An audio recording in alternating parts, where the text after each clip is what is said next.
Hi Team 330. Today I want to review small and medium business Wi-Fi security. Does your business collect and store personally identifiable information, sensitive data, process credit cards, or have intellectual property? All this data requires safeguarding. You're a business owner and you want to provide value to your customers and clients. Your office provides guest Wi-Fi access. Improving your wireless security is a must. New vulnerabilities are reported daily. Safeguarding against these attack vectors is growing more important by the day. Now, if you want to improve this Wi-Fi security, we have a couple of steps that can help. Number 1, identify the devices that access your wireless network.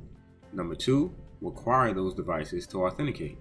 You can't secure the wireless access that you are providing if you don't know what devices are on your network. The third recommendation is to segment access between guest devices and company devices. The last recommendation is to monitor wireless access usage. In a recent review of a small business network, we found the following setup. The business owner had a wireless access point that was open for employees and guests to connect and browse the internet. While this deployment was secured with a password, the password was insecure and all devices could connect to the same wireless network segment. In the following demo, we will illustrate why basic segmentation of guest and company devices is an important feature in any wireless access point deployment. We have attached our computer to the wireless network. Once attached to the network, we can scan for network resources that are insecure and potentially copy sensitive data to our device. A security breach similar to this affects the company's employees, and the customers of the breached entity. One potential concern is stolen social security numbers. We have performed a search from within Metasploit using the service name we found during the scan, which is VSF-TPD. The service has a vulnerability associated with it. We used the listed exploit and now have access to the system. Next, we'll create a user to maintain access.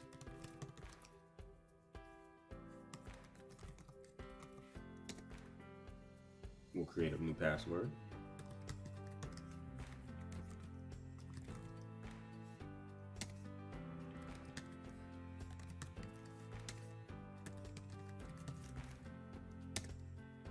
Now, we'll make sure we have access to our terminal.